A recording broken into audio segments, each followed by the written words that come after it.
Вітаю, друзі. Ну що, давайте говорити про важливі речі. По-перше, чого досягли в Давосі? По-друге, чого чекати після зустрічі Зеленського і Трампа? Що у нас відбувається взагалі з цими корупційними скандалами, які розривають країну? І як почалися з Міндічгейтом, так сьогодні до Дейнекогейт дійшло. А що попереду? Як взагалі виходити з цієї ситуації і куди ми рухаємось? Про все це та багато чого іншого будемо говорити сьогодні з депутатом багатьох скликань, колишнім міністром внутрішніх справ, екс-генпрокурором України Юрієм Луценком. Юрій, вітаю. Вітаю всіх. Дивись, з самого початку хочу поговорити про те, що відбулося в Давосі, тому що це сьогодні, мабуть,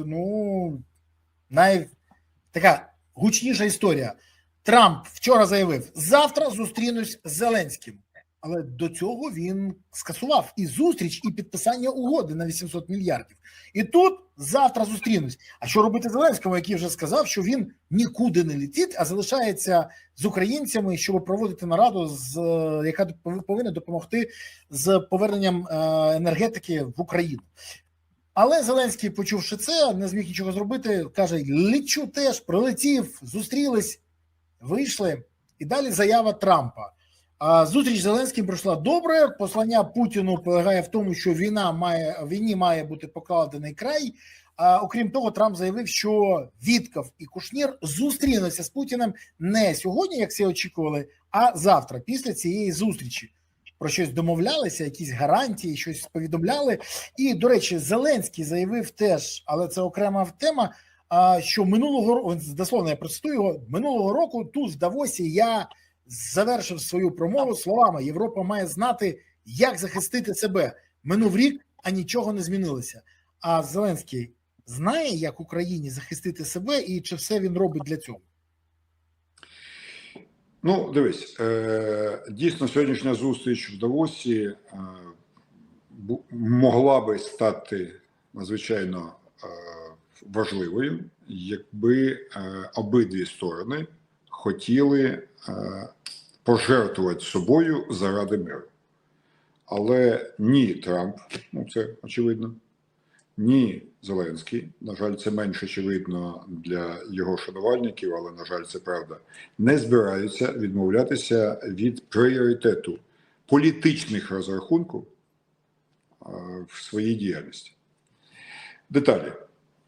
Тиждень тому делегація на чолі з Кирилом Будановим, новим главою Офісу, Умєровим та хто там був від МЗС, полетіли у Флориду готувати зустріч в верхах між Трампом та Зеленським у Давосі. Їх зустріла американська делегація, яка їм сказала те, що ми читаємо практично кожен день. Залишилось одне питання: чи Україна готова вийти з Донбасу? Наші зробили, як вони вважають, дуже хитро і сказали, це питання ми не готові обговорювати, у нас немає повноважень, це повинні обговорити виключно на зустрічі двох президентів. Але ми хочемо поговорити, щоб в Давосі була підписана угода про процвітання України, тобто якась така рожева обіцянка на 800 мільярдів доларів, які в нас нібито хтось колись інвестує. Це потрібно Україні для стійкості. Окей, кажуть американці. Що ще? Ще хочемо, щоб Трамп там, в Давосі, дав нам гарантію безпеки, в тому числі гарантії прикриття європейських миротворчих контингентів після завершення війни довічно. Американці сказали, що це неможливо. Президент не може давати ніякі гарантії довічно. Тоді почалися торги. 50 років, 15 років. Тут американці кажуть, що 15 років ми, в принципі, готові вам запропонувати в обмін на два дуже простих кроки. Перший – вихід з Донбасу.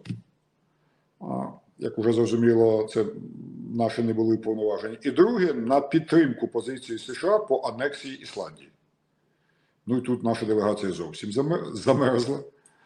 Бо, по-перше, немає таких повноважень, а по-друге, це страшна вилка. Тобто підтримуєш американську позицію по окупації Ісландії, у тебе припиниться фінансування Європи. А сьогодні фінансування ЄС – це єдине серйозне фінансування на продовження війни, яке у нас є. Не підтримаєш американську позицію по Ісландії, значить, отримуєш європейське фінансування, але залишишся без протиракетної, ракет ПВО. Ну це виделка, класична виделка. І Зеленський, в принципі, правильно зробив, що скасував, з моєї точки зору, що скасував поїздку до Давосу, бо в цих умовах він би просто був хлопцем для биття, і це грозило черговим ексцесом в стилі лютого минулого року, тобто капітан КВН з усіма там наслідками, які нічого доброго для України б не принесли. Тому, коли Трамп заявив, що він буде зустрічатися з Зеленським, його не було в залі і не було навіть можливості добратися негайно. Тому, тим не менше, якщо Трамп заявив, що він хоче зустрічатися з Зеленським, Зеленський, звичайно, поїхав туди і знову ж таки правильно зробив. Бо будь-які образи Трампа для України зараз неможливі. Вони взагалі небезпечні для всіх країн світу, бо що б ми не думали про Трампа, але потенціал Америки не передбачає образи американського президента. Тим більше такого президента, який схильний до нарцисизму, самозакоханості, в декілька разів більше, ніж наш президент. Відтак Зеленський приїхав туди, менше години зустріч, очевидно, що вона прогнозовано закінчилась нічим. Це була зустріч заради зустрічі. Трамп, як завжди, сказав, зустріч була доброю, у нього все добре. І розмови з Ісландією, і розмови з Росією, і розмови з Зеленським, і розмови з Китаєм. Добра зустріч, очевидно. І, мовляв, в Москву передадуть відповідну імпульс, що потрібен мир.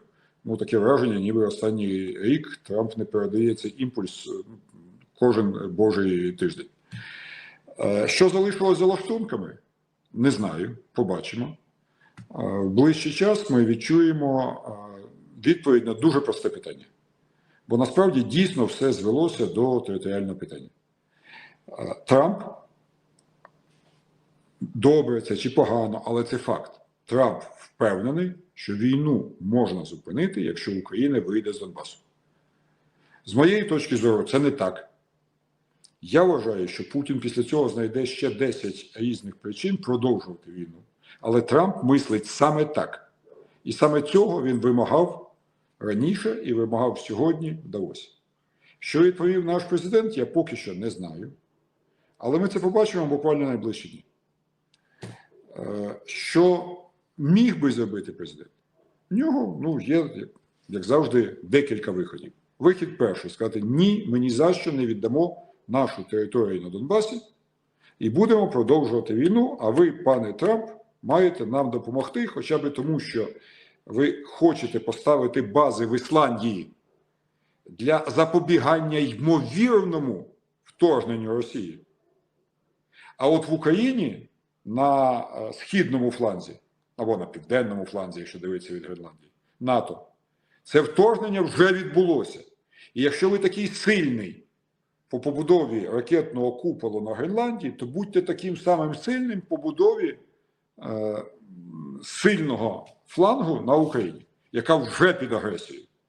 І тут не треба розмірковувати, що Росія з Китаєм прийдуть, в Гренландію не прийдуть, превентивні заходи. Вони вже прийшли, вони вже тут. Вони напали на нашу країну. Вони вже 20%, п'яту частину країни відкусили. Вони вбили сотні тисяч людей. І загрожують Європі. Покажіть свою силу тут. Це одна відповідь. Що неї скаже Трамп? В принципі, очевидно, він скаже, що це ваша європейська війна, і я в даному випадку арбітр, а не учасник. Але тим не менше, така позиція була б зрозуміла і підтримувалася, певною частиною українського суспільства, якщо вона щира, послідовна і тверда. Інший варіант для Зеленського складний. Це, я б назвав його так, варіант Маннергейма. Нагадаю, що коли Фінляндія, героїчно відбиваючись від набагато більшої Радянського Союзу, від набагато більшої радянської армії, все ж таки втратила оборону на лінії Маннергейма, вона була прорвана.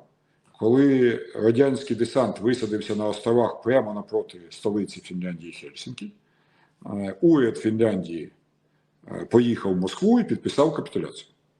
І потім довго звідти не повертався додому і весь час телеграфував Маннергейму з проханням забезпечити їхнє життя після повернення. Бо чуваки у фраках і в циліндрах ну просто фізично боялися за своє життя. А тоді Маннергей виступив з промовою чи зверненням до нації і сказав: брати і сестри, ви зробили більше, ніж могли.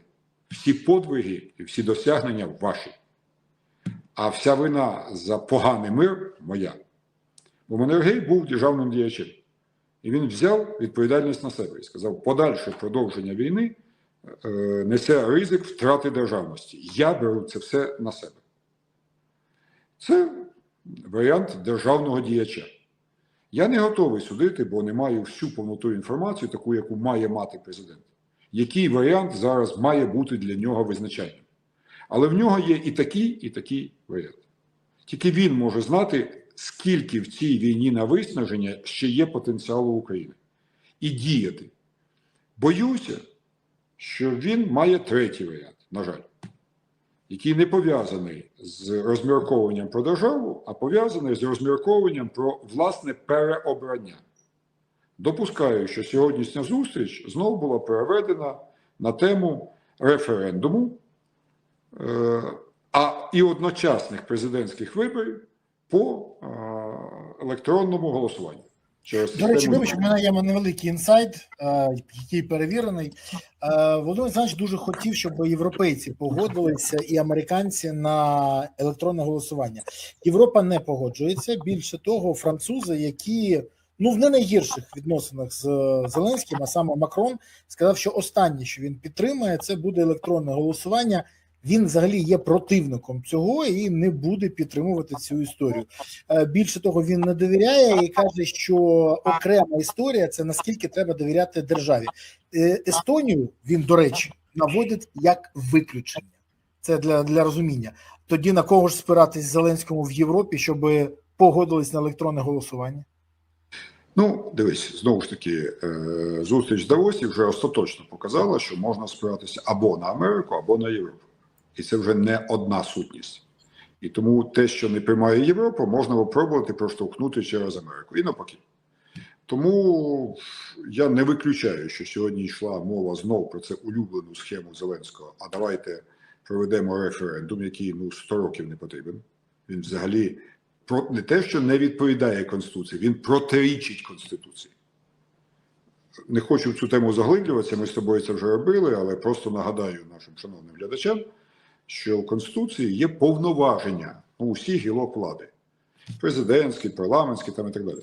Так от, в розділу 4 повноваження Верховної Ради чорним по білому написано: укладати мирну угоду, підписувати двосторонні міжнародні угоди,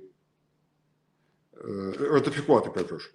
А у президента, розділ 5, підписувати двосторонні міжнародні угоди. Тому, згідно Конституції, будь-яку мирну угоду президент має підписати, як би це важко не було. Ось така його функція. Бо президентство – це не тільки квіти, аплодисменти і відосики. Це в тому числі і дуже важкі рішення, які він має приймати на себе. І після цього парламент ратифікує. Після цього наступає припинення вогню. Після цього вибори по діючому законодавству, а не в якийсь специфічний збочений спосіб через смартфони і підставляти можливість росіянам вимагати допустити до голосування їхніх міфічних 10 мільйонів голосів також через систему дії. Тому це все мало би відпасти, але, на жаль, я не виключаю, що сьогодні Зеленський продовжував знову оцю тематику, бо він більше всього переймається саме цим. І от тут найцікавіше. Вже є його реакція на те, що європейці відмовляються визнавати позицію по електронному голосуванню. Він сьогодні в Давосі пройшовся по Європі, я би сказав, таким важким катком. Ні, він спочатку поставив запитання взагалі, що, наприклад, чому президент Венесуели в суді, а Путін і досі на свободі. Але потім, до речі, додав ще, що жодні гарантії безпеки без Сполучених Штатів працювати не буде. Але потім він почав. І, до речі, дещо справедливо, але зрозуміло, що це йдеться навмисно для того, щоб загострити ситуацію. Ви, Європа, каже він, послали 40 солдат в Гренландію. Навіщо? Що ви цим хотіли сказати? Що ви хотіли сказати це Росії, Китаю, Данії. Потім заявив, навколо Гренландії ходять російські кораблі, але європейці нічого з цим не можуть зробити. А ми можемо, заявив Зеленський. Це, м'яко кажучи, викликало здивування, а далі він нагнув Європу ще більше, сказав, що Трамп вводить проти Росії більш жорсткі санкції, які не може ввести Європа. До речі, Трамп обіцяє ввести санкції, ті пекельні санкції Лінсі Грема, і досі не вводить їх.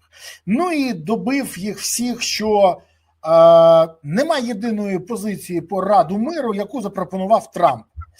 В общем, закінчилося все так. Європа слабка і нерішуча, навіть сподівається лише на допомогу Сполучених Штатів.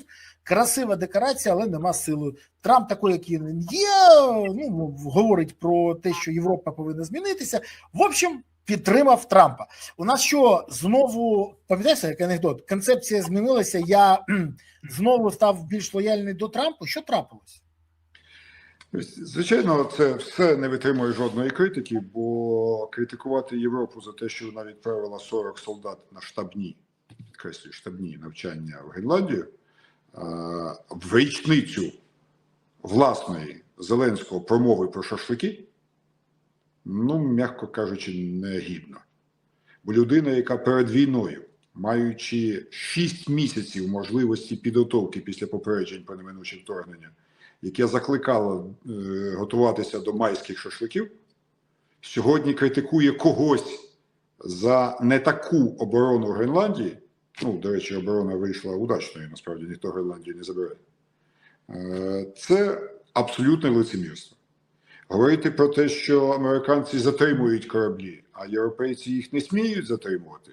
Я підтверджую твої слова, бо, до речі, те, що заявив потім Зеленський, ну, взагалі там закрило всі питання, скажімо так, нормального ставлення до нас, бо європейці здивувала заява. Європі потрібні об'єднані збройні сили, НАТО існує завдяки вірі, що Сполучені Штати прийдуть і допоможуть, а що якщо ні? Якщо Україна буде з Європою, то об Європу ніхто не буде витирати ноги. Нормальна позиція як гучна, ми заміняємо собою Сполучені Штати? Я зробив таку паузу, бо думаю, як би підібрати слова. Насправді, всі сторони цього конфлікту – Китай, Європа, Америка, які стараються на словах нам допомогти, грають в першу чергу в свій інтерес. Давайте чесно скажемо, що на сьогоднішній день нагальної причини покласти всі свої можливості для припинення війни немає Китай, бо йому вигідно ослаблення протилежної сторони за рахунок російського м'яса. Не готова Європа, вона готова дати нам гроші, бо хоче за це виторгувати час на розвиток власного ВПК і дочекатися іншого американського президента, який знову відкриє звичну для європейців парасольку безпеки. Не готові Америка, бо вони також мають кучу планів, в тому числі послаблення Росії до межі, щоб спробувати таки відірвати її від Китаю, і в цьому, власне, заключається вся стратегія Трампа. І тільки ми залишаємося, як сказав, ми з тобою казали, цю формулу назвали, якщо ти не за столом, то ти на столі. От тепер канадський прем'єр фактично повторив цю формулу, каже, якщо ти не за столом, то ти в меню. Україна зараз в меню.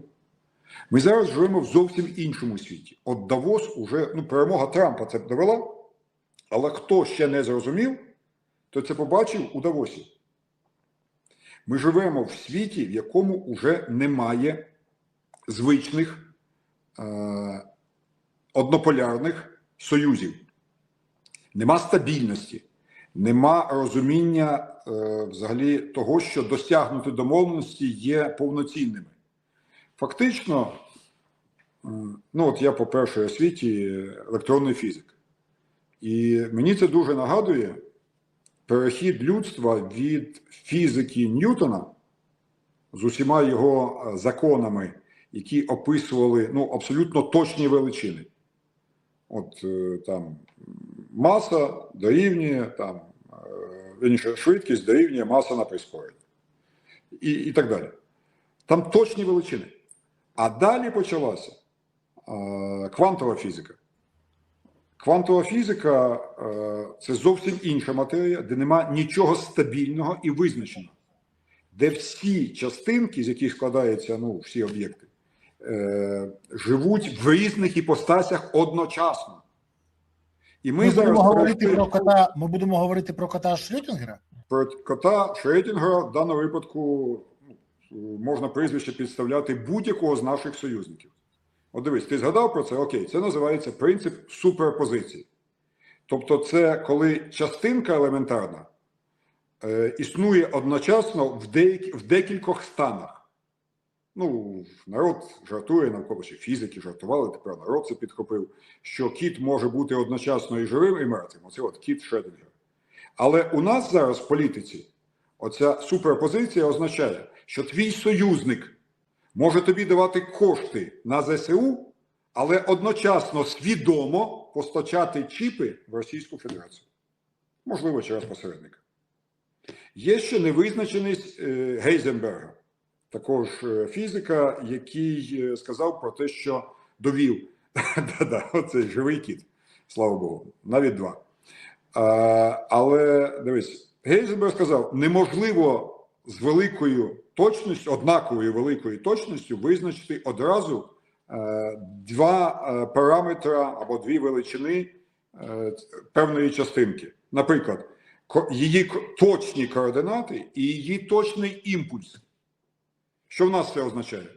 Ти до кінця не знаєш, Канада, яка підтримує Україну, залишається твоїм союзником чи вже заключила зону вільної торгівлі з Китаєм? Франція, яка є твоїм союзником, прийшла до тебе війська, чи навпаки буде загравати із Росією про необхідність прямих переговорів? Тобто достатньою точністю ти вже цього знати просто не можеш. Ще один, вже останній приклад, є так звана квантова заплутаність.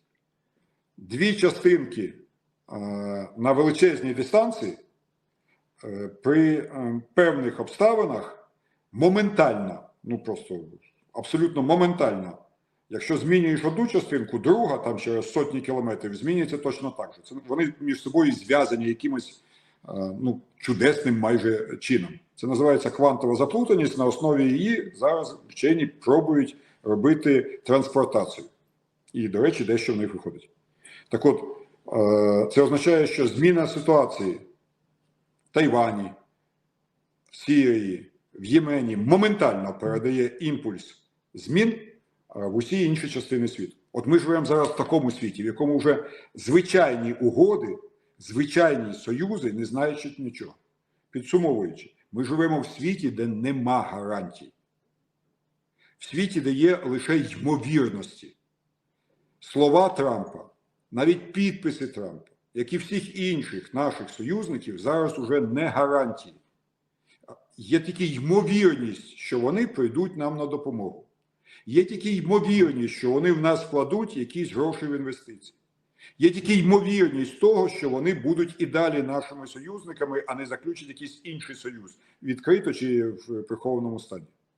Як вижити в такому світі України? В такому світі невеликим державам, правильно про це сказав прем'єр Канади в своїй блискучій доповіді, треба спиратися на власний потенціал.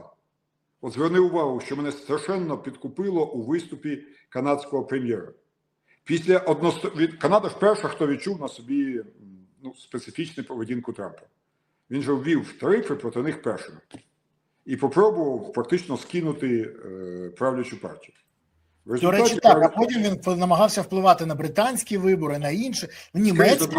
Але канадці були першими. Так. І от вони від одностороннього введення тарифів на торгівлю з боку Сполучених Штатів отримали дірку мінус 13 мільярдів доларів торгового обороту. А за рік канадці змогли заключити різні інші міжнародні угоди і вийшли в плюс 18. І от після цього, не до цього, не під час цього, не відосами, ні зверненнями там щоденного з телебачення, а вже після досягнутої перемоги, по суті, в торговій війні, прем'єр Канади абсолютно спокійно, коректно, без жодних образ, без перекладання на когось своїх проблем сказав: ми знаємо, що світ змінився. І треба середнім і малим країнам цінувати свої власні ресурси. Сподіватися більше на стабільність старих союзів не можна, бо в них уже плюс 18 мільярдів торгового обороту. Розумієш? Вони змогли надолужити проблему діями, а не балачками і не звинуваченням когось інших в тому, що в них погано, як це водиться, на жаль, у нас. Тому, що робити нам в цьому світі після Давосу? Нам треба опиратися на власний потенціал, який дасть нам багато різних імовірностей. А який в нас потенціал є за 7 років зеленої влади? Відповідаю, фактично один єдиний. Цей потенціал називається Збройні Сили України. Це єдина цінність, з якою ми можемо виступати на переговорах з будь-ким про своє місце в майбутньому. Ну, можливо, ще географічне положення і збережений доступ до моря. Але по великому рахунку, все, за що відповідала виконавча влада від президента до Кабміна і глав обласних та районних адміністрацій, не має жодної ваги. Все, за що відповідали вони, провалилося і навіть працює проти нас.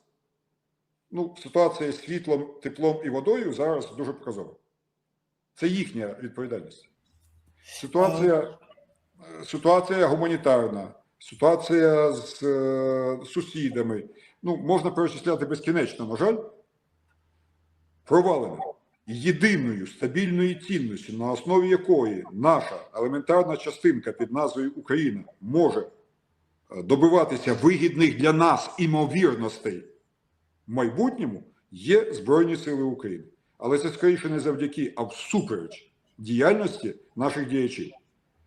Бо от корозія, яка знищує наш потенціал, їх є по суті 3. Зрада, це московські кроти у владі, це невігластво, непрофесіоналізм, коли набирали просто людей з вулиці або знайомих. Ну, це як міністр енергетики, вибач, заявила, що вона зробила все можливе. І тому, чому так заявила? Вона навіть не розуміє, що треба було робити, і була некомпетентна. Давай назвати простими речами. Це зрада, це ідіотизм, непрофесіоналізм. І третє – корупція. От 3 речі, які знищили весь інший потенціал, крім географічного положення України і Збройних сил України. Скажи мені, будь ласка, останнє запитання. Зеленський зробив останній анонс, який якби викликав будь-який ефект. Він повідомив, що завтра вже в Арабських Об'єднаних Еміратах відбудеться 3-стороння зустріч Україна, Сполучені Штати та Росія, яка триватиме 2 дні. Я так розумію, що Кирила Буданова відправляють на перший такий потужний іспит після, ну, скажімо, нюансів у Майамі, і він звідти повинен або привезти, або не привезти щось. Чого чекати? Мені здається, це означає, ми говорили про квантову фізику. Тут більша вірогідність того, що Зеленський погодився на вихід з Донбасу, але хоче перекласти це на когось, щоб це озвучив хтось інший. Ну, з звичної поведінки нашого гаранта це логічно. Він ніколи на себе не брав вибачення, він ніколи не брав на себе непопулярні рішення. Він, в принципі, для того і призначив Буданова, щоб перекласти на нього це тяжке рішення. Судячи по всьому, саме таким шляхом він спробує піти. І тут залишиться таке єдине питання. Чи погодиться тільки на це Путін? Цікаве запитання. У мене відповіді немає, але скажу так, уточнення. Тож, якщо що, він скаже, це ж не я привіз, це Буданов. Або не привіз. Або не привіз. Або не привіз. Дивись, по суті, ми з тобою вже це розбирали. Призначення Буданова було призначення ЦАПа Відбуваєва, який має відповісти за все. Згадай, новорічне звернення гаранта двічі, якщо не тричі, звучала фраза «Я підпишу таки сильний мир». Тобто привезіть мені мир, Буданов, а я ще буду вибирати, чи він мені підійде. От цей процес запущений. Друзі, а напишіть, будь ласка, в коментарях зараз, як ви вважаєте, чим закінчиться тристороння зустріч у ОАЕ? Напишіть: угодами, нічим, або перемовини будуть тривати, або ваш варіант. Ну, це важливо, хочемо подивитися, хто, якої думки, і переважна більшість серед наших глядачів на що сподівається. Це теж важливо. Пишіть зараз в коментарях. Ну і ще напишіть, будь ласка, в коментарях, звідки ви дивитесь і що ви думаєте з цього приводу. Пишіть місто, селище, країну, пишіть географію наших глядачів, будемо дивитися. І головне, де центр всесвіту? Троєщина. Троєщина тут? Це важливо. Пишіть, це найважливіше. Окреме прохання, поширте відео, щоб інші теж розуміли, що відбувається. Підпишіться, тоді будете розуміти, коли буде виходити все і не пропустите жодного нового відео. Ну і не забувайте ставити вподобайки. Щиро дякую вам, бо це ваша підтримка каналу. Без вашої підтримки канал не зможе існувати. Я дякую вам, що ви активні, а не пасивні. Пасивних у нас от стільки. Нам би побільше активних і адекватних. Скажи мені, будь ласка, сьогодні відбулася подія, яка просто мене шокувала. Заява віце-прем'єра Качки, людина, яка заточена на євроінтеграцію, постійно комунікує з нашими партнерами, знає всі нюанси. І от я навіть виведу це на екран. Вибач, не можу не вивести. Ми виправили липневу помилку з НАБУ, тому позицію щодо Таурус чи Томагавк варто переглянути, заявив Качка. Україна виправила помилку з обмеженням незалежності антикорупційних органів, тому партнери також мають виправитись помилку щодо затримки з постачанням військової допомоги за окремо ракет Таурус і Томагавк. Я вибачаюсь, але це ж не якась там випадкова людина заявила. Це віце-прем'єр. Я правильно розумію, що віце-прем'єр зараз заявив про те, що через атаку Зеленського по НАБУ та САП ми не отримали ракети. Це обмовка по Фройду, чи це визнання того, що скоєно? Ні, це не обмовка. Такі виступи ретельно готуються. Це профільний віце-прем'єр, який говорить, фактично він подав свій меседж. Цим меседжем він визнає, що той, хто організував атаку на НАБУ, позбавив Україну далекобійної ракет західних. І європейських, і американських. Фактично, ми всі знаємо, що так воно і було. Було фактично вже все домовлено. І залишалося буквально тиждень. Але і все це знали і в Офісі Президента, і в Кабінеті міністрів, де працює Качка. Але Офіс Президента, на чолі з Зеленським, під керівництвом Єрмака, вирішив, що важливіше знищити внутрішню загрозу для їхнього подальшого працевлаштування в Офісі Президента. І вони почали атакувати тим, хто становить для них загрозу. Не росіяни, а САП і НАБУ. І це нам коштувало скасування постачання Україні далекобійних ракет. Качка сьогодні, звичайно, хотів, щоб, говорив це не для того, щоб здати своїх працедавців, а для того, щоб Україна отримала нарешті ці далекобійні ракети. Я був би також радий. Але все ж таки, хто відповість за те, що півроку Україна не має далекобійних ракет? Це те саме, що спитати, хто відповість за те, що ми живемо фактично в блекауті? Бо саме відсутність далекобійних ракет дозволяє нашому ворогу фактично безкарно знищувати українську енергетичну інфраструктуру. Якби в нас були Таурус або Томагавки, такого б не було. Тому пан Качка сьогодні, свідомо чи несвідомо, поставив питання руба. Хто відповість за те, що Україна сьогодні програє енергетичну битву? Путін фактично зрозумів, що це наше слабке місце, що ми не готові, не зробили нічого за останні 1,5 року для захисту енергетичної системи. І він ударив саме сюди. І от подивіться, знизу до верху. Мери не всіх міст були готові до цього удару, бо генератори, які мали би запустити котельні, там насоси для подачі води, не були готові. І на підземних складах не у всіх містах були заготовлені. Перша проблема. І тут, до речі, Зеленський багато чому в своїй критиці мерів правий, якби не той факт, що він з ними ні разу не зустрівся. Ні разом, ні в роздріб, ні оптом, ні всіма мерами, ні окремими мерами. Він просто не вважав це за необхідним. Але треба віддати належне, що і мери також не все зробили. Раз. Далі. Уряд не захистив енергооб'єкти. Хоча ця програма була зроблена ще осінню 22-го року. І Європейський Союз єдиний, хто виділив 20 мільярдів із 80 необхідних для цього.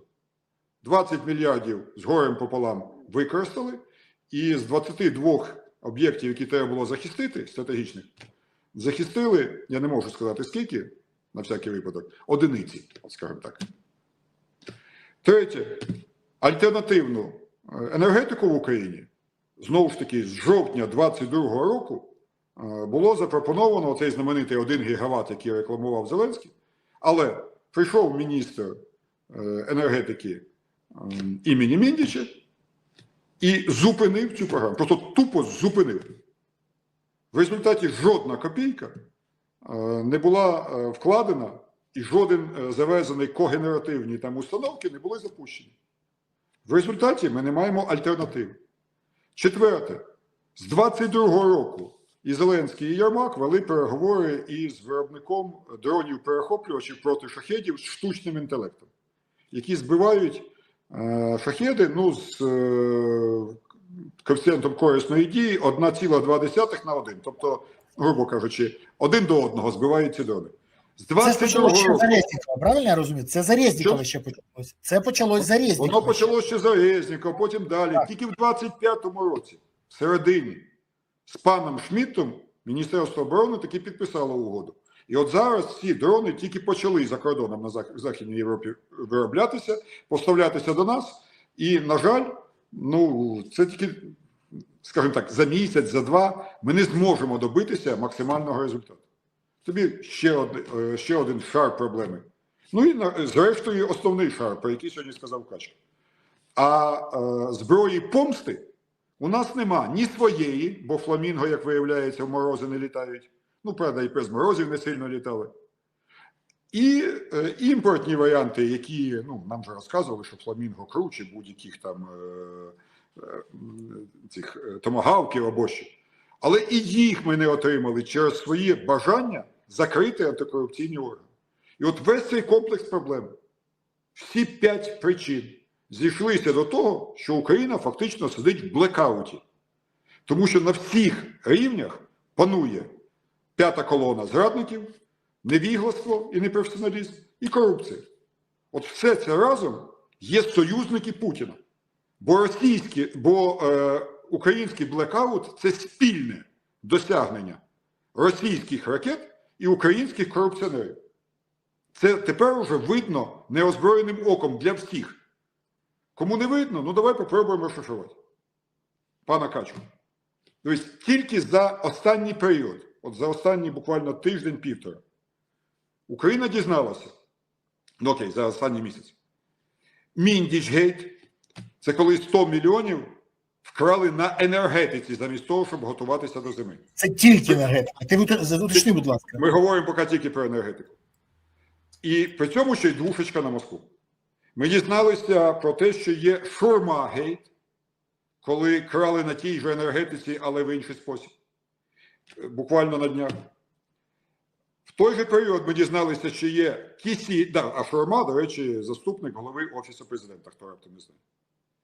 Кісільгейт – це також друг президента, якого звинувачують у підкупі конвертами депутатів у Верховній Раді. Ми дізналися про Бакановгейт своїх передач із одним із учасником контрабандистського руху під дахом СБУ. І сьогодні ми дізналися про Дейнека-гейт. Це колишній керівник прикордонної служби, яку сьогодні НАБУ прийшли з обшуками, звинувачуючи його в колосальних хабарях за контрабанду цигарок. Якщо до цього додати ще раніше, до війни, ми дізналися про Кирило Тимошенко-гейт, велике будівництво, на 15 мільярдів доларів замість ракет в асфальті. Маємо вже 5 гейтів. Попереду у нас Кулеба-гейт, коли ми дізнаємося, що міністр регіонального розвитку... я не про того, я не про чудо з лопатою і дружиною з вібратором, я про міністра регіонального розвитку, який відповідав за будівництво фортифікацій, і рано чи пізно у нього з'явиться такі ж питання НАБУ. Це Кулеба-гейт. І, звичайно, квіточкою буде Єрмак-гейт. Бо торгівля зерном і всі попередні гейти от просто будуть об'єднуватися під його організаційним началом. Я в цьому абсолютно не сумніваюся. Ми ще дізнаємося його роль в зерновому бізнесі, ми дізнаємося про те, як з-під нього відпускав Міндіч кораблі з зерном в Іран. Ми все це ще дізнаємося. І от порахуй, 7 гейтів, з чим вони співпадають? З кількістю основних фінансових потоків в країні. Тобто, для мене це означає дуже проста штука. Шарікови та кроти, які прийшли до влади в 2019 році, відразу ставили за мету сісти на основні грошові потоки і набивати особисті кишені. Що всі ці схеми об'єднують? Тільки одна річ. Зеленський про це нічого не знав. А, до речі, дивись, вибач, будь ласка. Нічого. Але дивись, Нічого. ну, І тоді... ти не підривай стабільність і не вздумай розхитувати рояль. 100%. Бо кришка хрепне, і вибач мені, ми залишимося без робочого органу гранта. Але дивись. Зеленський нічого не знав, що його друг дитинства робив в СБУ. Зеленський нічого не знав, що робив його співвласник 95-го кварталу в енергетиці. Зеленський нічого не знав, що робив друг дитинства з підкупу депутатів. Він нічого не знав. Не знав. От я в цьому глибоко переконаний. Він не для цього прийшов. Всі глядачі, які зараз дивляться цей ефір, тебе підтримують, він нічого не знав. Я зразу згадую, раз ні у чому не виноват, ні у чому вообще. Але дивись, вибач, ну вже емоції то емоції. Ну, бо не втік, потім став, бо не здав. Так. А тепер він став, бо не знав. Бо не знав. Бо не знав. Але дивись, от я тобі хочу дещо сьогодні написав, і хочу зараз з нашим глядачам тим більше розповісти, і тобі теж. Я сьогодні, ну так сталося, з людиною говорив, яка мені ж і нагадала, як вона до мене підходила на івенті, який робили Віталій Сич та НВ. І тоді він підійшов, це журналіст, відомий журналіст, і каже: Борислав, а ви знаєте, за що був звільнений Шурма з Запоріжсталі? А Шурма вже працював в Офісі Президента. Я кажу, ну я не знаю, я взагалі про Шурму дізнався тільки тоді, коли він з'явився. Він каже, ну тому що ви не з Запоріжжя, ви не знаєте. Але за корупцію він був звільнений. І за корупцію з Запоріжсталі, я не жартую. І Опешне, він каже мені, взяли його до себе, і вони, на відміну від вас, Бориславе, знали, за що він звільнений. Добре знали цю причину. Я до чого це згадав от сьогодні? Тому що, по-перше, коли ще декілька років тому і я волав, і ти в моїх ефірах говорили про корупційні дії Шурми, з тим, що його брат отримав гроші за зеленим тарифом, за електроенергію, яка була вироблена на окупованій території в Україну, не постачалася, ну це треш. І от нарешті НАБУ цим зайнялося, виявили. І от після, ми пам'ятаємо, як тоді всі телеграм-канали Банкові, всі говорячі голови казали, це брехня. Ти пам'ятаєш, як нас брудом побливали? Це брехня. Але зараз, коли НАБУ видала цю підозру в корупції і видала все в ефір разом з відео і аудіо, ці телеграм-канали Банкової чомусь засунули язика собі до дупи і мовчать. Мовчать. А що ж так? А по-друге, мені здається, що взяли його в офіс, тому що він підпадає під класичний принцип «свій до свого по своє». Він їм підходить через схильність до корупції. І якщо ти порахуєш всіх цих 5-6 успішних менеджерів Зеленського, то в тебе вийде така кількість скандалів. Кожен менеджер – окремий напрямок. Кожен менеджер – опандос. У нас ще Татаров, до речі, ще теж може вибухнути. Але от може їх якраз і відбирали по такому принципу, і виходить, що дійсно там в цій шоблі тільки Зеленський не крав, тільки він нічого не знав, його всі обманювали. Друзі, напишіть, будь ласка, в коментарях зараз, як вважаєте, знав Зеленський про це чи не знав? Бо він єдиний там святий, чи просто він підбирав їх всіх під себе? Напишіть зараз в коментарях, а ми порахуємо, кого більше. Юр, скажи мені, будь ласка, от перше це і друге. Вже майже тиждень, от зараз, за день буде вже тиждень, як вийшла інформація про те, що Баканов брав гроші, причетні до корупції. Нема жодної спростування ані від Зеленського, ані від Баканова. Більше того, Власта Лазур на Радіо Свобода помітила, що Баканов погодився дати коментар «Страна я» підсанкційній, але Радіо Свобода відмовився. Не каже, знає він цього Ваганяна чи не знає, носив він йому гроші чи не носив, брав він гроші, чи про це взагалі тиша.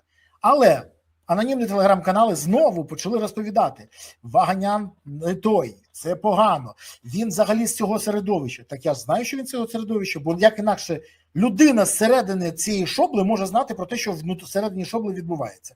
Ваганян такий поганий, чому він мовчав весь час, волають вони. Може, до речі, ти знаєш. І останнє, всі вони кажуть, зараз Ваганян це робить, тому що це вигідно якійсь політичній силі. І приписують сюди Порошенка. Ти знаєш про мої складні стосунки з Порошенка. Дуже добре знаєш.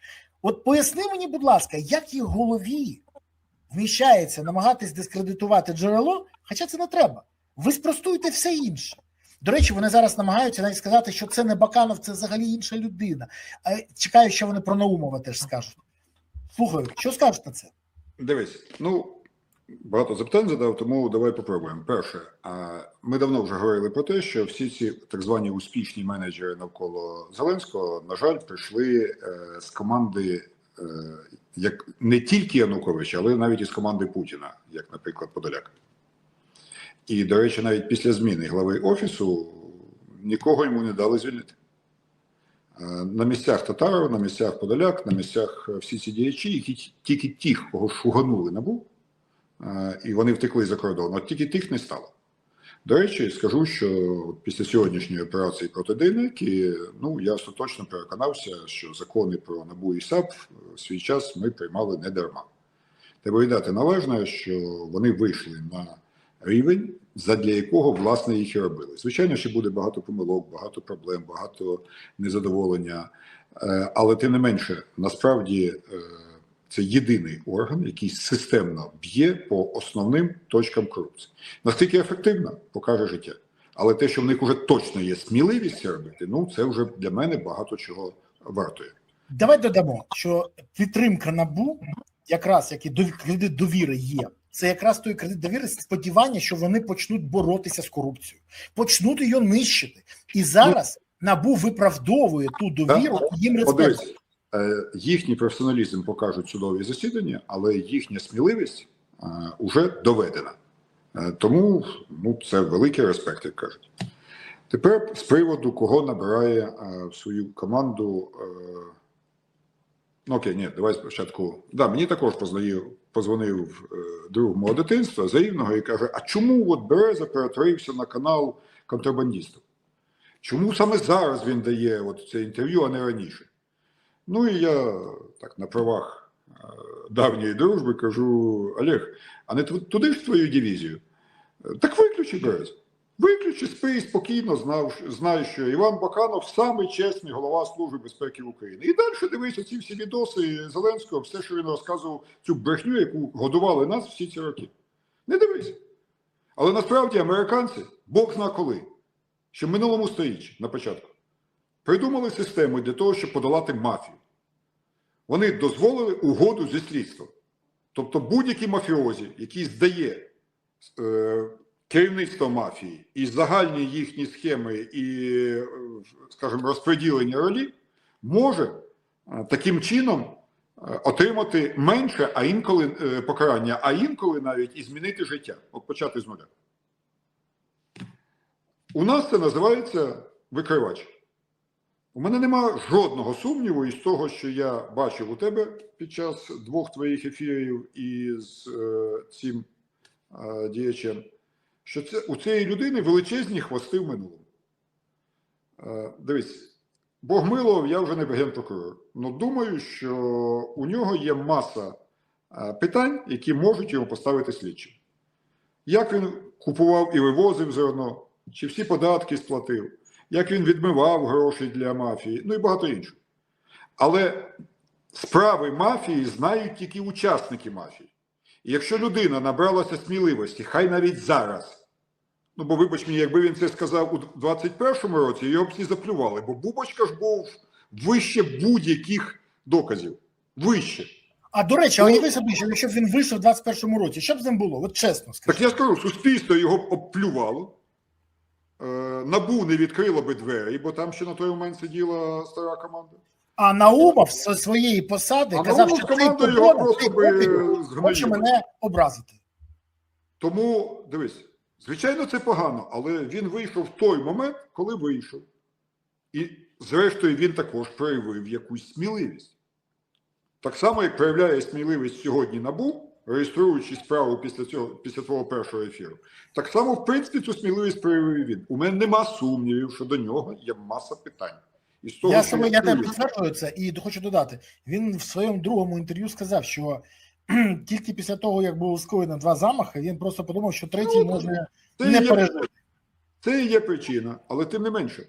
Для нас суспільний інтерес складає не оцих останніх твоїх вчорашніх 20 хвилин про його кримінальну справу. Вона також, звичайно, там дуже дивні рішення суду, але для нас суспільний інтерес складає те, що він як свідок, як учасник з документами, з фактами говорить про ситуацію із контрабандою під дахом СБУ часів 19-21 років.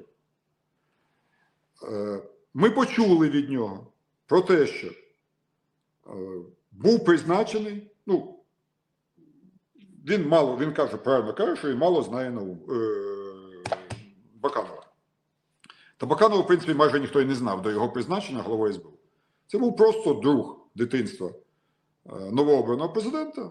І президент, ну, вирішив, що СБУ має бути службою його безпеки.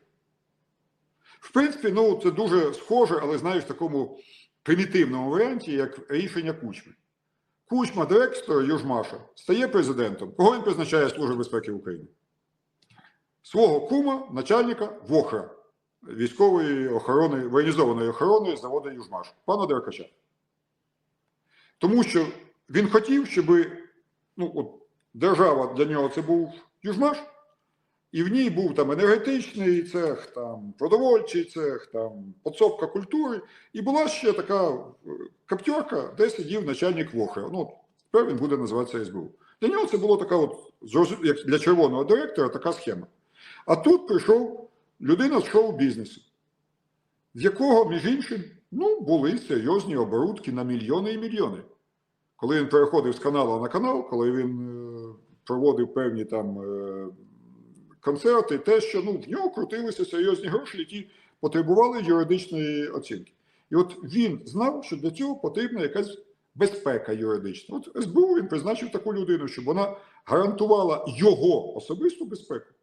І як тільки з'являлися якісь, як він казав, чорти, він дзвонив Баканову.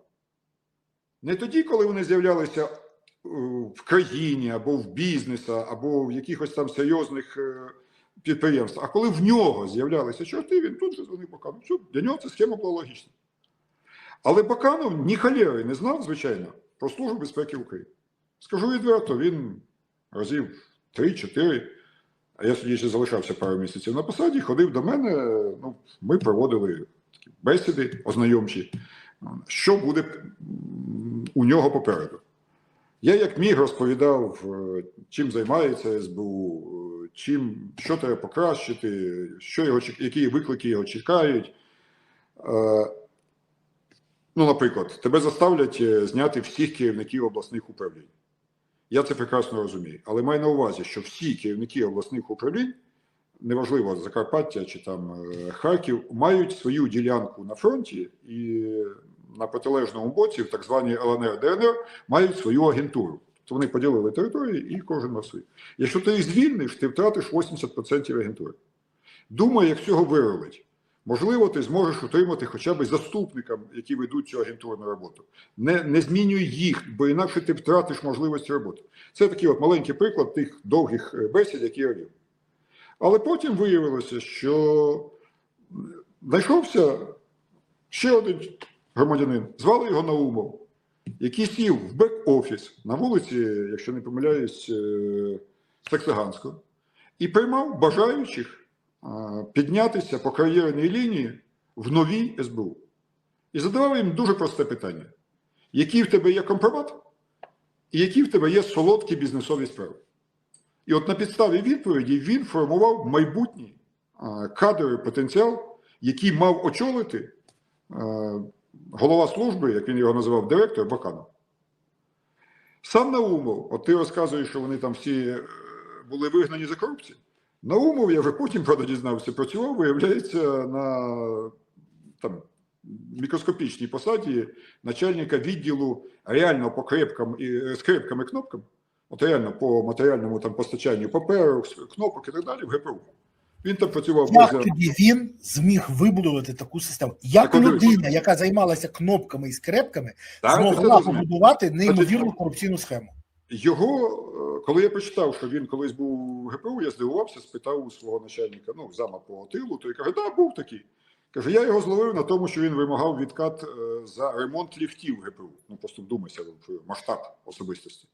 І каже, ми це зафіксували і просто вигнали його. Він там довго ховався на лікарняному, ТСЕ, але в результаті пішов, знаєш куди? Він очолив Центр забезпечення управління зоною відчуження в Чорнобилі. Як він туди влаштувався, хто йому допоміг, історія поки що для мене невідома. Але запам'ятайте цю річ. Людина викинута за вимагання, влаштовується в Чорнобильську зону, і тут раптом він формує апарат СБУ. Силовий і займається внутрішньою безпекою. І отримує посаду внутрішньої безпеки, бо вважалося, що раз він підібрав кадри, то він зможе розібратися і так далі. Це означає для такої людини, це та ж сама історія, що з Єрмаком. Людина, яка торгувала ларьками, раптом стала достатньо професійно, скажімо так, знанням справи керувати державними справами. Тут аналогічно, людина, яка крала на ремонті ліфтів, а потім була в Чорнобилі, раптом формує апарат і займається величезними схемами протиправними Служби безпеки. І в того, і у іншого були як куратори. Бек-офіс зараз модно називати. Тобто ще один штаб, в якому писалися їм аналітичні довідки, підбиралися кадри, рекомендувалися дії і таке інше, таке інше. Що це означає в перекладі на людську мову? Це агенти впливу, або вже просто, тут в даному випадку мають визначитися спецслужби в їхньому статусі, це або агент впливу, тобто той, який не розуміє, що він працює на Російську Федерацію, або той, який розуміє, тобто це агент Російської Федерації. В якому вони перебували в статусі на той момент, мають дізнатися наші спецслужби, тим більше, що в них для цього є достатньо інформації. І от ідемо далі. Що ми дізналися з твого другого ефіру, вчорашнього? Давай називати його викривачем, да? Ваганян, так? Так, Ваганян. До речі, він ще не отримав статус. Наскільки я знаю, він зараз в комунікаціях з НАБУ і САП, і він хоче отримати статус викривача. Дивись. Ми дізналися від нього дві шокуючі речі. З цього ефіру я би виділив дві шокуючі речі. Перша шокуюча річ – це про те, що за одним столом, де сидів Наумов, перший заступник голови СБУ, бригадний генерал, який був призначений за поданням Баканова за підписом президента Зеленського, за столом сиділи також найбільші, і не дуже великі контрабандисти, а контрабанда – це підслідність СБУ в нашій країні, і обговорювали свої успіхи. І в один день, як свідчить в першому твоєму епізоді, свідчить цей Ваганян, одному з найкрупніших на той момент контрабандистів, громадянину Німецької республіки, пану Аксту, прийшла в голову блискуча ідея. А давайте всіх наших конкурентів по контрабасу закриємо діяльність указами президента і санкціями Ради нацбезпеки і оборони, і тоді об'єм контрабасу у нас, у незакритих, збільшиться в рази. Ну, класичний закон Архімеда. Ну, якщо з одної посуди не перелити, то в одній зменшиться, в другій збільшиться. Да? І от вони вирішили позакривати своїх конкурентів. За столом сидить Наумов, каже, вау, класна ідея. І До речі, варто зауважити, що Баканова тоді не було. Так, його не було, дивись, він портрет. Тут вони так і кажуть, він портрет. Але це вибачте, державну політику вибудовує контрабандист і людина, яка була вигнана з ГПУ за, ну скажімо, намагання отримати неправомірну вигоду. Я правильно розумію? Абсолютно. Оцей сплав людей, вповноважених боротися з корупцією, і корупціонерів, які сидять за одним столом, п'ють і закусують, вирішили монополізувати контрабанду. Бо в них була проблема не боротьби з контрабандистами, а боротьби з чужими контрабандистами, розумієш? Непідконтрольними. В результаті вони доручають Аксту написати об'єктивки на всіх інших, які ляжуть в основу санкцій СНБО. Я зараз, мені здається, достатньо точно переказую першу серію твоїх записів із паном Ваганяном. В результаті, хто хоче, подивіться в інтернеті. В квітні 2021 року за подання голови Служби безпеки Івана Баканова виходить указ президента України номер 140 про санкції, введення санкцій Ради нацбезпеки і оборони на 10 найкрупніших контрабандистів. Альперін, Бокола, Дідух, Яремчук, Кривченко, Кушнір, Переселяк, Фірманюк, Чудаков, Шерман. От 10 чоловік. Після цього пройшло декілька днів, і в пресі стали запитувати, бляха, а інші? А інші? Да. Тоді вони випускають у тому ж квітні ще один указ, ну і ще одні санкції, на 13 чоловік. Не буду читати їхні прізвища, вони особливо нічого не скажуть. Але преса не може вгамуватися і питає, добре, а АКС де? Ну всі знають, що преміум-пакет АКСа – це одна з найкрупніших контрабандистських контор. Тим більше, вибач, з ним бореться тоді Ігор Смілянський, очільник Укрпошти, і намагається перемогти, щоб припинити контрабанду айфонів і всього іншого. І дивись, і йде крик, що а де ж інші? А де, власне ж, оцей діяч, який потім, нагадай, той, що засвітився з покупкою квартири, ще один контрабандист, який, ну, насправді, почав погрожувати потім твоєму викривачу. Коротше кажучи, преса піднімає крик про те, що не вистачає прізвищ. І тоді, уже аж у липні 2021 року, виходить додатковий указ, додаткові санкції на 3 чоловік. На Акста, якому дали, як ти розумієш, квітень, травень, червень і аж до 30 липня 4 місяці всі свої фірми переписати. Ну, бо санкції ж діють не по прізвищу, а по, ну, він же і по прізвищу також, але в основному по суб'єктам. Він це переписав, і його таки внесли в той список. І ще 2 якісь Фальковський і Студенець. І тут, дивись, дуже цікава історія. Всього, як ви можете порахувати, 10 плюс 13 плюс 3, 26 контрабандистів попадають в указ президента, і на них вводяться санкції. Санкції вводяться на 3 роки. Ну це ж не Порошенко, щоб довічно, це ж контрабандисти. Тому 3 роки. Мало хто з журналістів вже звернув увагу в 2024-му, коли цей термін закінчився.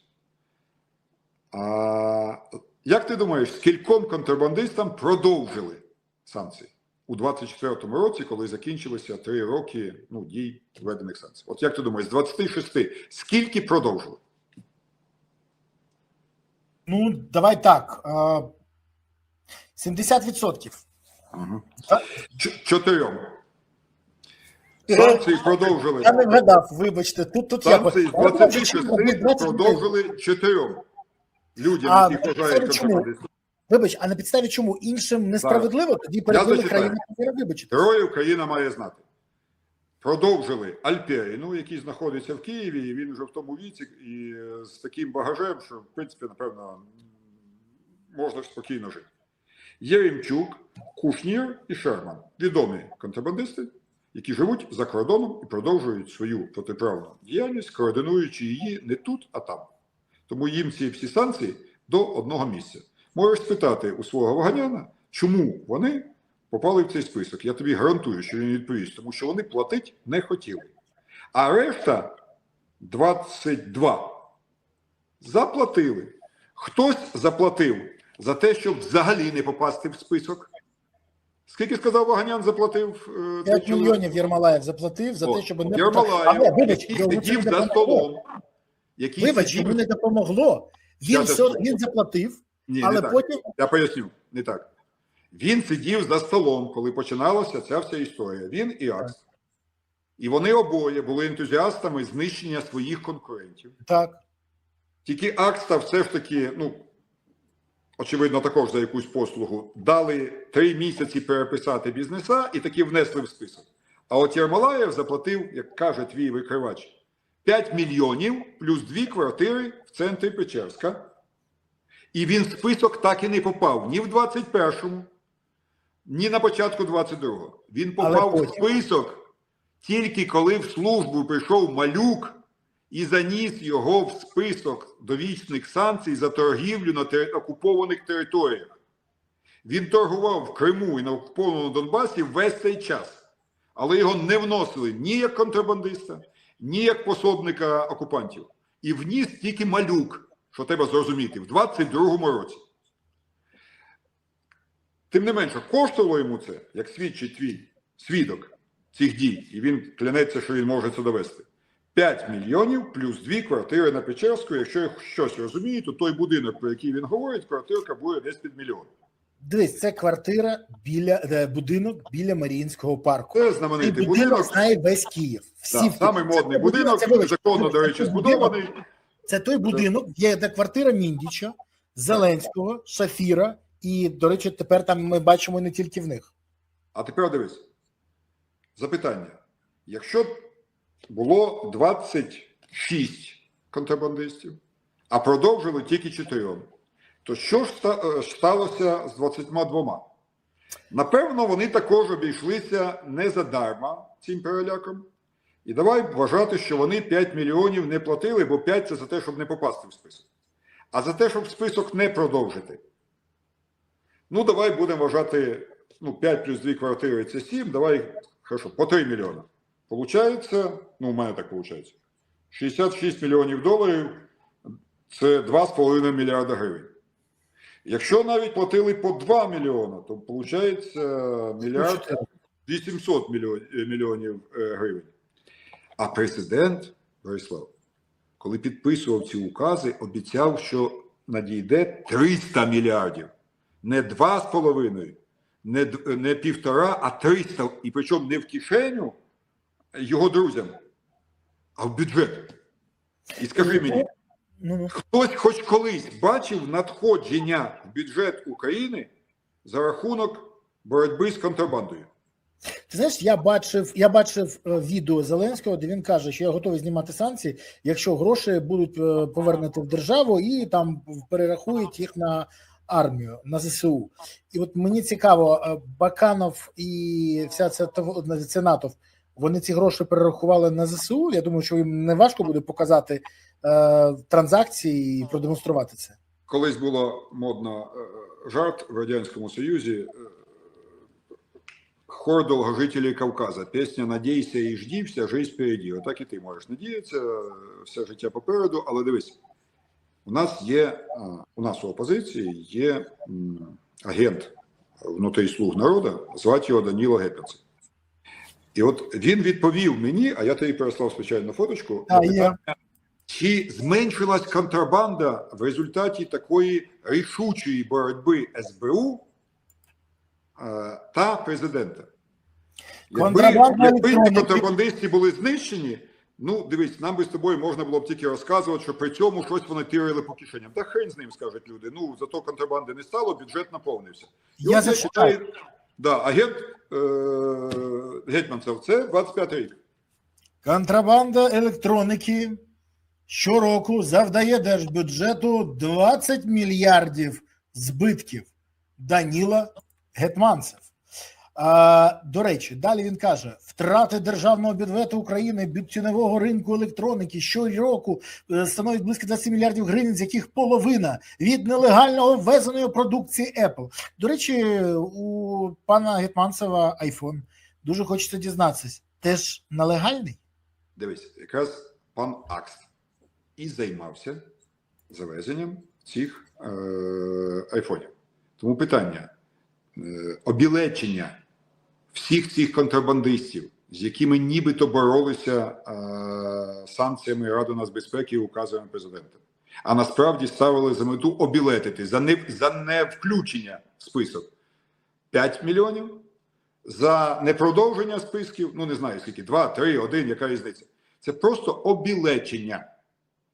А тим не менше, тільки по електроніці, мобілки, телевізори, там, інші прилади, 20 мільярдів у війну. Тепер можна легко порахувати, що це в переводі, наприклад, на FPV, на дрони-перехоплювачі, на там, генератори насосних станцій при замерзанні міст. А ще 20, це вже так, між іншим, за тютюнову контрабанду. Я ту картинку тобі не послав, але от сьогоднішній прихід НАБУ до бувшого керівника прикордонників з питань контрабанди тютюнових виробів – це ще 20 мільярдів. В сумі 40. Легко порахувати, що це мільярд баксів. Скажіть, що б це дало фронту, якби контора і Баканова, і ті, хто були після нього, боролися з контрабандою, а не обілечували. Це ж дуже легко рахується. Тому вчорашня розмова на цю тему була дуже показова. Щоб закінчити тему санкцій, хочу нагадати те, що навіть я забув. Коли почав шукати ці укази, надибав, що виявляється, що в 21-му році контрабандистів їм показалось мало. Ну, очевидно, процес обілечування йшов так класно, що вони вирішили, ну, контрабандистів вже все-таки мало. Ну, там, ну, більш-менш крупних, там, 20 осіб. Ну, на всіх не вистачає. Да. А хочеться ж. Тим більше схема запрацювала. І тоді вони придумали, я просто ржавик, значить, ще одну аферу придумали. Вони ввели санкції проти, вдумайся, 557 злодіїв в законі. Бляха, я працював 4 роки в МВС. 557 злодіїв в законі, покійний Геннадій Геннадійович Москаль, напевно, би луснув від сміху і послав би їх всіх херам собачим. І ще 111 кримінальних авторитетів іноземців. Тобто в сумі, ти вдумайся, вони ввели санкції ще на 670 осіб, але потім вийшов сумний цей зоотехнік, ну, по совмістительству секретаря Ради нацбезпеки Данілов, і сказав, ви знаєте, товариш Сталін, произошла чудовищна ошибка. Але це не смішно, вибач, будь ласка. Це було 108 прізвищ випадково попали в списки. Дивись, я тобі поясню чому. Тому що один з акторів, він тоді звернувся до мене, і я надав цьому розголос. Він звернувся, тому що його внесли в санкційний список, і він прийшов. Вибач, дійсно не смішно, але я згадую. Він прийшов на роботу, а з'ясувалося, що він вже звільнений. Це перше, тому що він в санкції. Він в шоці, говорить, я не вор, я все нормально. Він каже, дивись, санкції введені, далі розбирайся. А тут його дружина телефонує, каже, у нас щось з карткою. І далі ти уявляєш. Так от, навіть після того, як з'ясували, що десь місяць ми вибивали його з винесення цих санкцій. Це був треш. Просто ти вдумайся, де в Україні може бути 557 злодіїв в законі? Я можу підняти свої старі альбоми. Ну, я тобі можу порахувати. Давай рахувати. Дивись, ворог в законі.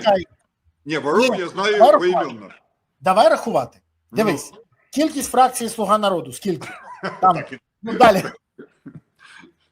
Так, давай, не жартуй. Дивись, в мої часи в МВС ми тримали на території України поза зонами, ну, тюремними, одного ворога.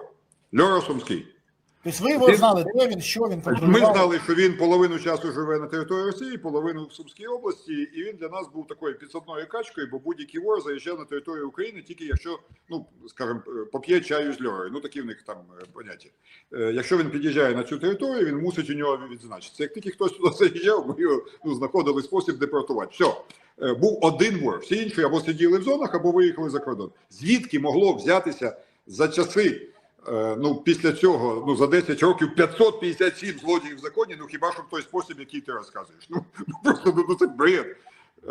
Приготували ці списки люди, які просто хотіли на цій страшилці обілетити ще й, ну, кого попало. Починаючи від якихось там шлеперів, закінчуючи реальними кримінальними авторитетами, ну і по дорозі ясно, що пригрібали там, я не знаю, артистів, там, до речі, померлих штук 5 було. Це просто алчність дилетантів, які нащупали золоту жилу, вводити санкції, щоб потім обілечувати людей. От і все. Оце перша частина того, що я почув у тебе від цього, ну, давай називати його викривачем. Тепер друга річ. Я вибачаюся, ще один момент. Я хочу нагадати, там в тих списках були, я це пам'ятаю, чеченці. Там був Чимберлаєвський, який воює сьогодні на боці України, і який знаходився в розшуку Росії. І це був відомий факт. Ми тоді збиралися, пам'ятаєш цю історію, його хотіли теж внести в цей список і навіть видати Росії. І не тільки його. Їх звинувачували там в якихось злочинах. І вони казали, хочете нас звинувачити? Давайте суд, ми готові йти в суд, судить нас. Але що відбувається? І теж тільки через розголос, нам вдалося тоді їх відбити. Зараз вони воюють, переважно більшість тих людей воює в батальйоні Шейха Мансура. Ну, але ситуація страшна була, це правда. Тепер дивись. До речі, що сталося після того? Після того цієї контрабанди, коли Наумов втік перед війною, Баканова зняли, вона попала у серйозні руки, набагато серйозніші, в руки Єрмака. І от тоді вже до нього прийшов один із депутатів ОПЗЖ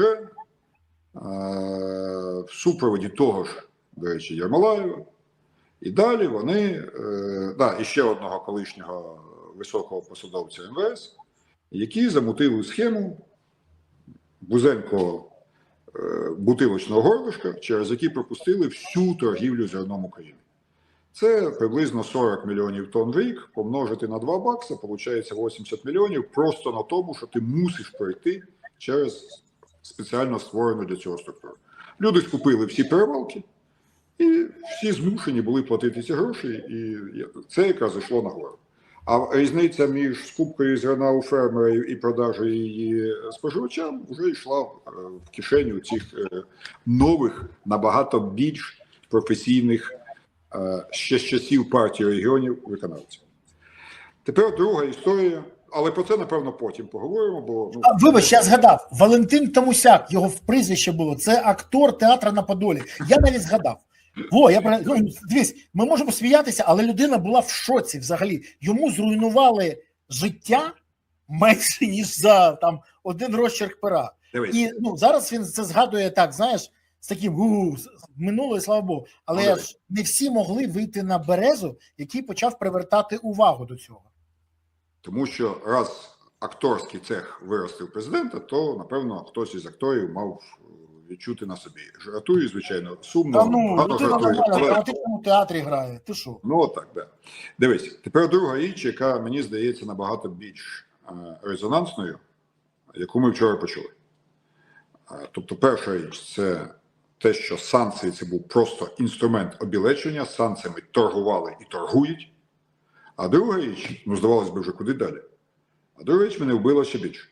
Це історія про те, що Наумов здавав росіянам через, за гроші, пропущені через німецькі фірми Акста, прохід під час повномасштабного вторгнення до українських атомних станцій Чорнобильської і Запорізької. Я казав, коли згадував про Наумова, запам'ятайте, де він працював. Він працював начальником Центру забезпечення управління зоною відчуження. Це перше, що я згадав, коли почув вчора про ймовірність його зради за гроші російські при здачі цих 2 станцій. Давай згадаємо, як починалася війна. Війна почалася з того, що росіяни очевидно рвалися саме до атомних станцій. Уже в перший день вони без бою зайшли на Чорнобильську атомну. Уже через тиждень вони зайшли на Запорізьку атомну. Там були невеличкі позиційні бої в передмістях, але, в принципі, також вони йшли впевнено до своєї мети. А третю атомну станцію, південноукраїнську, вони збиралися захопити, і лише героїчний вчинок відступаючи 80-ки, яка взірвала за собою мост через Південний Буг, за нею йшла танкова, 10-кілометрова танкова колона противника. 80-ка відступала з лівого берега, їй призначили місце перегрупування за Бугом. Вони відступали і під шквальним вогнем противника просто взірвали за собою цей міст.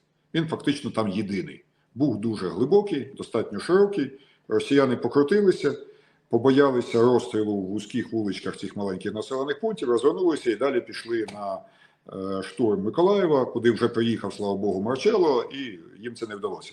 Якби вони перейшли Буг, то вони би зайшли буквально через 10-20 кілометрів, вони б зайшли на південноукраїнську атомну станцію. Насправді, тоді б у нас залишилося лише Рівненська і Хмельницька.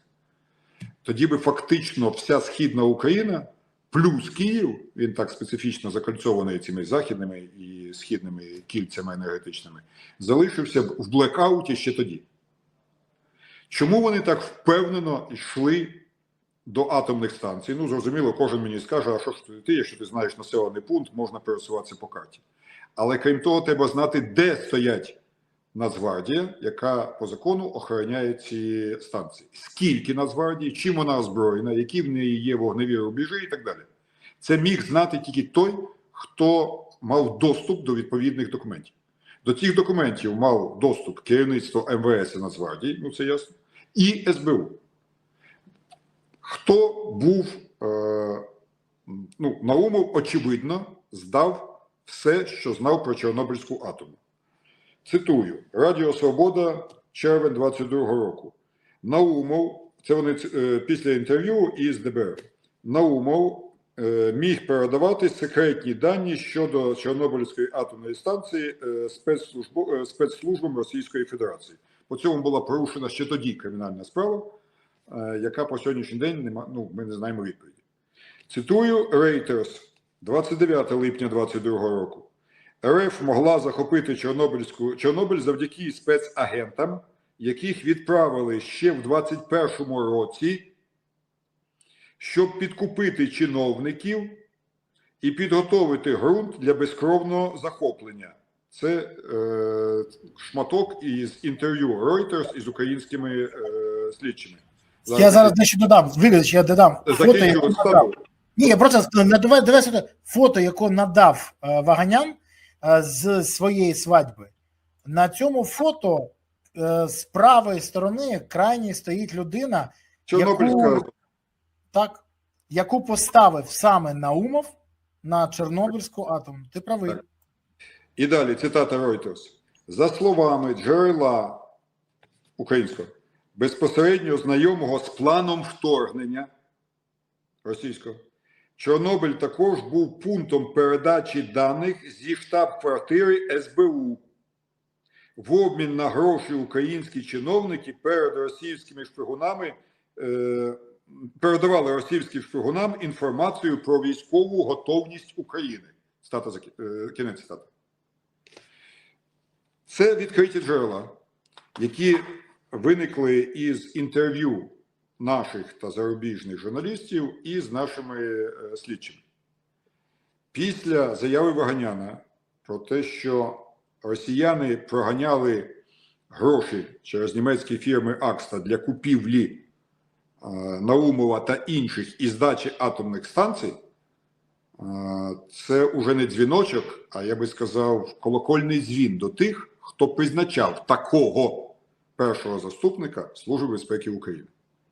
Але є ще один герой, звичайно, антигерой, який знаходиться зараз в СІЗО. Це призначений Бакановим керівник Кримського управління СБУ.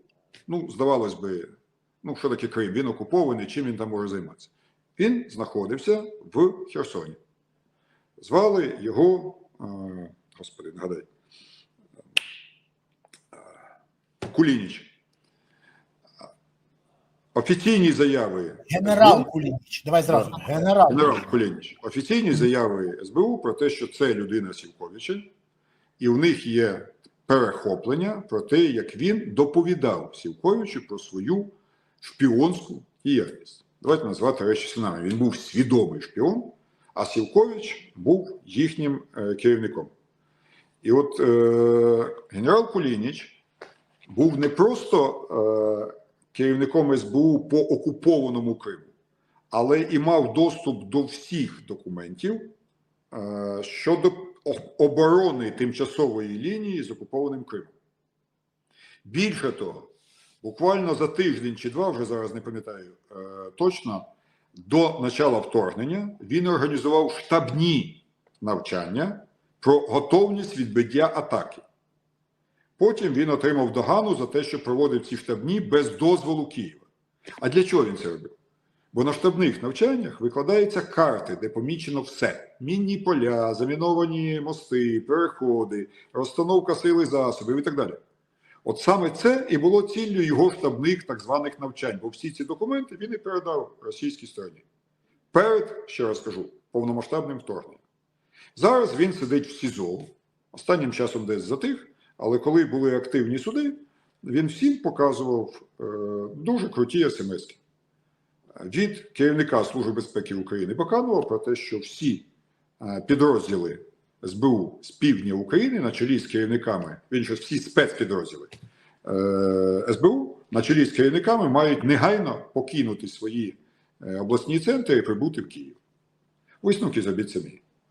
І останній антигерой – це начальник СБУ Харкова Дудін, який знаходиться також в СІЗО, і якого слідство обвинувачує в тому, що він також працював на російську сторону, в тому числі спробував захопити центр управління містом, прямо скажемо, кабінет губернатора, кабінет мера, з тим, щоб передати, зупинити спротив і передати місто ворогу. Наскільки це відповідає дійсності, покаже суд, але він показує ті самі смс-ки, що і його разом із спецпідрозділом відзивали в Київ. І складається з цього-всього картина, про яку ми говорили з тобою на початку передачі. Про те, що в нашій владі Шарікових вакуум патріотизму всмоктав дилетантів, шпигунів, зрадників і корупціонерів. І оця гримуча суміш, власне, і визначає те, де ми зараз, чому почалася війна і чому вона ось так закінчується. На жаль, жодних висновків з цього не було зроблено. Єдине, перед ким хотілося б зняти шляпу, я кажу, це перед Малюком, якого призначили в службу з єдиним завданням – без особливих напруження на юридичну чистоту вичистити службу негайно і швидко від російських кротів. З допомогою американських спецслужб Василь Васильович це зробив. І ось тому служба з того часу, таких серйозних проколів і утечок, витоків, не мала. Але що творилося до того, може розказати коли-небудь нам сам Василь Васильович. А скажи, будь ласка, Малюка ставили з надією, що він не впорається? Ні, я думаю, що його поставили в безнадійній ситуації, коли зрозуміли, що треба, по-перше, закрити ганьбу команди Баканова, який призначив на найвищі посади корупціонерів-зрадників, а по-друге, американці тоді вимагали, надавали весь масив інформації, просто вимагали, викиньте їх, не панькайтесь. І тоді знайшли рішучу людину, яка, по-перше, працювала і в СБУ, і в МВС, розуміла прекрасно, скажімо, виклики п'ятої колони, і з іншого боку, виклики війни. Мені здається, Василь Васильович в більшості поставлених задач виконав. В принципі, за то що йому ніколи не простили. Ті, які засіли в інших відомствах. Ти ж розумієш, що якщо Єрмак і йому подібних, і його друзів, і його підлеглих, і його подільників звільняють, то він таки чекає часу, коли всунути ножа в спину такій людині. Так воно відбулося. Скажи мені, будь ласка, щоб підвести підсумки цієї історії, які взагалі можуть бути далі, ну скажімо так, наслідки? Я чому запитую тебе? Тому що в мене з'явилося відчуття, що у народу той самий порог болю якось дуже піднявся. Ти розумієш, кожен новий скандал, кожен новий оцей Міндічгейт, Бакановгейт викликає все менше і менше реакцій. Таке відчуття, що люди вже, як би, знаєш, махнули рукою і сказали, там нічого дивного. Вже, тобто, ти уявляєш, якщо б така подія відбулася там 2015 рік. Я просто, ну це розірвало би взагалі, це б не сходило б місяцями з новинної стрічки, а зараз кожен день щось нове. І в мене питання, ну, я так розумію, що нас попереду те саме анонсував, будуть нові скандали, але чи буде суспільство на нього реагувати? І як примусити владу змінити свій підхід до всього цього? Ну, тому що 5-6 успішних менеджерів потужно і незламно обосралися. Ну, це відверто. До речі, звернення к нашим глядачам. Друзі, а напишіть, будь ласка, це дуже важливо. Чи вірите ви, що Володимир Зеленський під тиском цих скандалів і вимог суспільства готовий змінити взагалі ситуацію ставлення до корупції? Не так. Змінить Зеленський, навіть не вірите, змінить чи не змінить? Пишіть, будь ласка, зараз в коментарях. Змінить, не змінить. Подивимось, кого більше, оптимістів чи песимістів. Юрій Віталійович, так що ти скажеш? Ні, ти неправильно ставиш питання. Нема песимістів і оптимістів. Тут, скоріше всього, є... Реалісти і фантазійники? І ідеалісти. Дивись, нічого він не змінить. Я 100 разів казав і зараз скажу. Слуги народу можуть покінчити із корупцією виключно політичним суїцидом. Тобто не балотуватися на другий термін от всьому складу тих шарікових, які прийшли у 2019 році. Ти питаєш, чому у людей реакція не та, яка бувала раніше? Ну, тут є, як на мене, дві основних причини. По-перше, війна. І порог болю, ну, планка дуже піднялася. На фоні небаченої кількості могил героїв, реагувати на те, що в країні паралельно існують мародери, корупціонери і зрадники, от, люди бояться зірватися з катушок. І відкладають на потім. Свою реакцію відкладають на потім. Ще одна причина, не менш важлива. Ми ж не забуваємо, що 73% голосували за цю владу. І якби ви сьогодні кого не спитає, ніхто ж не голосував за Зеленського, заходиш в село і свічкою в руках не можеш знайти, хто ж за нього халяра голосував. Але дивіться, насправді, ну, кожен же знає, за кого голосував. І тому він внутрішньо відчуває себе, ну, трошки винен в цьому. І йому, скажімо, от зараз протестувати проти такої корупції означає протестувати проти своєї дурості в 2019 році. Я це кажу без жодного злорадства і взагалі вважаю абсолютно неправими тих радикальних порохоботів, які, ну, от, обзиваються, там, кожен раз шпигають оце от болюче місце своїх співвітчизників. Це нічого не дає. Людям треба пояснювати, і, ну, по яким принципам треба обирати наступний раз, коли він станеться, а не дорікати вже 7-й рік їхньої, ну, страшної помилки. Ну що ти зробиш? Це дитяча хвороба. Була дитяча хвороба популізму. Суспільство її пережило страшною ціною. Сотнями тисяч убитих. Колосальною втратою, ну, потенціалу України. Але, ну, така ціна. І кожен раз шпигати цих людей, ну, з моєї точки зору, немає сенсу. Треба, щоб вони пам'ятали і робили інакше, а не згадали і робили на зло. Тому ці дві основних причини, ну, якби роблять видимий резонанс менший. Але, Борислав, є ж невидимий резонанс. Цей невидимий резонанс ми всі побачимо в день виборів. Що би зараз не демонстрували навіть соціологічні фірми, навіть правдиві соціологічні фірми, ми розуміємо, що люди зараз відповідають на задані соціологами запитаннями так, як годиться. От ви довіряєте президенту воюючої країни? Да? Ви вірите в перемогу? Да? Що для вас є? І так далі. Вони відповідають так, як має відповідати. Тим більше наш народ, який дресирував Радянський Союз 70 років двомислію. На партійних зборах говорить одне і на парадах, а вдома на кухнях інше. Вони такі. Тому в день виборів все відбудеться. Якщо ми бачимо сьогодні, після, вже скількох, 2 з лишнім років ссилки з кляпом у роті, генерала Залужного, його перший результат при можливих виборах, це означає, що всі ці викривання не пропадають. Просто люди не вважають за можливе з огляду на війну і власну дотичність до цієї влади в 2019 році. Можливість гучно про це говорити. Я би з того сильно на твоєму місці би не переживав. У нас є люди, для яких лайки понад усе. От не звертай увагу. Самі результативні не ті, хто бачить результат своєї роботи негайний. Самі результативні – це ті, хто отримує правильні сходи.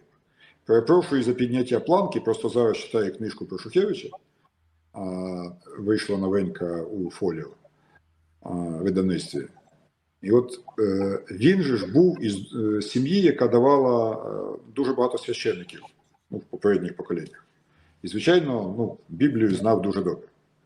І смертю і смерть поправ посіяти сходи, полити їх своєю кров'ю, не дочекатися паростків, які зійдуть аж в 60-х роках, 60-никами.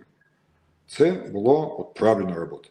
Без жертовності, безнадійної жертовності УПА не було б ні шестидесятників, ні тих, хто привів нас до незалежності. Я, звичайно, не можу порівняти це з нашою публіцистичною діяльністю сьогоднішніх антикорупціонерів. Так. Але це маленький приклад, як треба діяти. Якщо ти посіяв, то почекай. Борислав, чекай. Чекаємо. Якщо ти робиш правильно, йдуть правильно. Скелю. Якщо ти робиш неправильно, значить тебе поправлять. Я ж кажу, тому чекаємо і лупаємо цю скелю. Але ти знаєш, хочу сказати, що поки ми лупаємо цю скелю, шоумени роблять шоу. Я не жартую. Саме от так. Цирк поїхав, клоуни залишилися. Наш, нічого не знаючи про корупцію в своєму оточенні президент, як ти сказав, виклав фоточки своєї наради з питання енергетики. Це фото повинно було продемонструвати, що навіть президент страждає, як і всі громадяни, але страждає і працює в пітьмі. Бо піклуватися про українців для нього найголовніше. Для цього, щоб створити правильну атмосферу на фото, вимкнули світа в нього в кабінеті. Чому я впевнений, що вимкнули? Тому що на фото є інше приміщення Офісу президента. Наприклад, справа, друге фото знизу, справа, це фото кабінета Микити, заступника голови Офісу президента, який знаходиться на 1 поверх нижче. І, отака історія. Вистава для тих, кого в ОПі вважають лохами, називається. Із назвою вони «Погляньте, як я страждаю з вами без світла». Знаєш, так шоумен перетворюється на блазня. Уся ця історія – це така історія, не найкраща. Але і це мене. Думаю, що можна згадати лише дуже просту штуку. Це ж все було. І в 99-му році брати унцовці під час акції «Україна без кучми» в холодних наметах співали пісню і гукали своє гасло. На все приходить час розплати. В даному випадку йдеться зовсім не про фізичну розплату, а про розплату за дурість, корупцію, зраду, яка має наступити в результаті політичного та юридичного процесу. І те, і друге в Україні помаленьку рухається, на що в принципі надає нам сили в ці темні і холодні ночі. Дай Боже твої слова, да Богу в ухі. І НАБУ також. Що? І НАБУ також. Дякую тобі за сьогоднішнє спілкування. Тримаємося і дякую, що знайшов час і відповів на всі запитання. Все буде Україна. Па-па. Удачі. Друзі, я хочу подякувати вам за те, що ви сьогодні були з нами в ефірі. Дякую, що приділили увагу. І дякую, що ви не забули, як завжди, підписатися, поставити вподобайки, прокоментувати, поширити відео і бути активними. Дякую вам, що ви активні, не пасивні, що підтримуєте канал. Дякую, що пишете, підтримуєте, іншим радите. Але головне, за що хочу вам подякувати, підтримуйте Збройні Сили України. Бо тільки вони є запорукою того, що Україна є майбутнє. Є ЗСУ, є майбутнє. Немає ЗСУ, немає не лише майбутнього. України не буде. Тому гуртуємося навколо ЗСУ, донатимо на ЗСУ, приєднуємося до ЗСУ, допомагаємо ЗСУ. І от тоді, якщо ми всі ресурси кинемо на ЗСУ, це справді буде Україна. Дякую, що дивилися. Па-па.